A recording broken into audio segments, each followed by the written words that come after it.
Welcome back. In focus ہیں حذیفہ رحمان, وزیر اعظم کے معاون خصوصی. سفارتی سطح پر یہ مجھے بتائی گا, ظاہر ہے ایران پاکستان کا ایک ہمسایہ ملک ہے, بہت اچھے تعلقات ہیں سعودی عربیہ سے, ہمارے ڈیفنس اگریمنٹ ہے.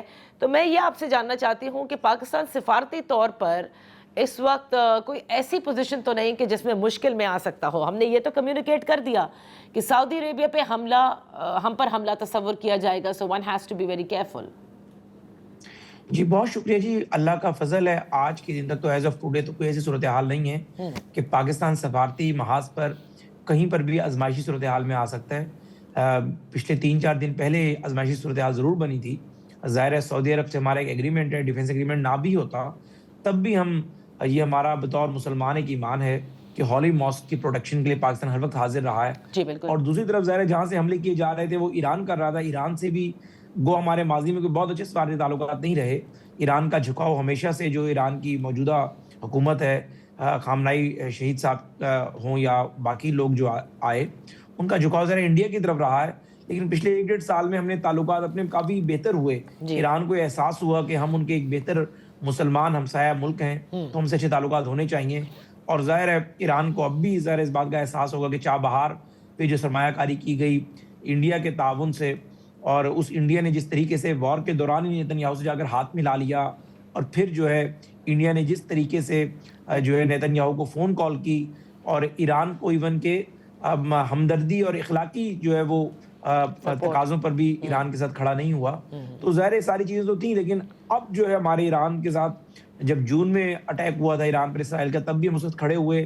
ایران کی پارلیمنٹ میں پاکستان زندہ باد کے نعرے گونجے, اور اب بھی ہماری ظاہر ہے پوری ہمدردی ایران کے ساتھ ہے. آیت اللہ خامنائی کی شہادت کو ہم نے بڑا کنڈیم کیا, وہاں جتنی بھی بات ہوئی ہیں اس کو بھی ہم کنڈیم کر رہے ہیں.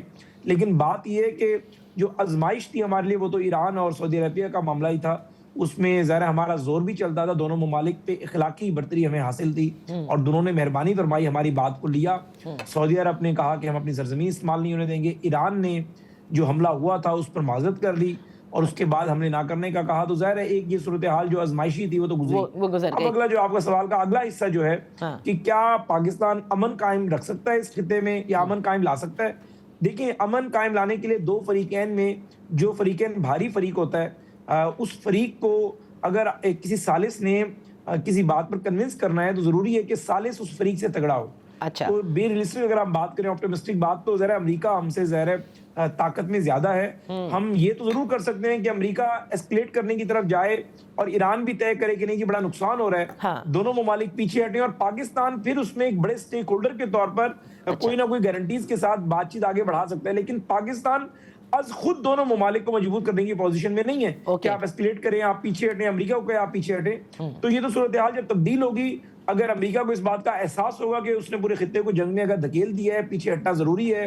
اسی طریقے سے ایران کو احساس ہوتا ہے کہ وہاں پر اموات کی ریشو بڑھ رہی ہے, کاربن بمنگ ہو رہی ہے, تو پھر پاکستان کا بڑا کلیدی کردار ہوگا. لیکن از خود جو ہے اگر آپ مجھ سے پوچھیں تو وہ ہم لینے کی پوزیشن میں نہیں ہیں. تو حذیفہ صاحب, لیکن ظاہر ہے کہ ابھی تو سب اسپیشلی پاکستان بھی دیکھنے اور سب سمجھنے کی کوشش کر رہے ہیں, کیونکہ جتنے بھی اس خطے کو جانتے ہیں وہ یہ سمجھتے ہیں کہ اس پوری جنگ کے بعد یہ تو ظاہر ہے کہ خطہ بھی لگتا ہے کہ ایک ری سیٹ فیز سے جائے گا. کس طرف جاتی ہے یہ جنگ, کب رکتی ہے, کیا ہوتا ہے, یہ تو کوئی بھی کیلکولیٹ کر کے نہیں بتا سکتا. لیکن ظاہر ہے بہت ساری چیزیں اپنے تہی اپنے گھر میں انسان طے کر کے رکھتا ہے, جیسے کہ آپ لوگ کنزرویشن پلان کی طرف جا رہے ہیں انرجی کی. کیا پارلیمنٹ کا کوئی ان کیمرہ بریفنگ جوائنٹ سیشن جس میں اپوزیشن بھی ہو, تاکہ جو ہمیں خطرات لاحق ہیں وہ بھی ہمیں پتہ ہو, اور پوری پارلیمنٹ جو ہے اس کو اعتماد میں لیا جا سکے. جی بہت شکریہ نادینہ کی صاحبہ. دیکھیں, ایک تو جو وزیر اعظم صاحب نے امیڈیٹلی پارلیمانی لیڈرز, چاہے وہ حکومتی سائڈ سے تھے چاہے اپوزیشن سائڈ سے تھے, انکلوڈنگ اپوزیشن لیڈر کو دعوت دی تھی انہیں صورتحال پہ بریف کرنے کے لیے. لیکن پی ٹی آئی کا رویہ آپ کے سامنے ہے. چند دن پہلے پارلیمنٹ میں موجود تھا جب جوائنٹ سیشن تھا پارلیمنٹ کا, دنیا کے تقریباً تمام بڑے ممالک کے سفراء وہاں بیٹھے ہوئے تھے.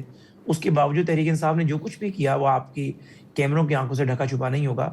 تو مجھے آپ یہ بتائیں کہ ایسی صورتحال میں حکومت اگر پارلیمانی لیڈروں کو بریف کر سکتی ہے تو پوری پارلیمنٹ کو بریف کرنا زیادہ آسان ہے.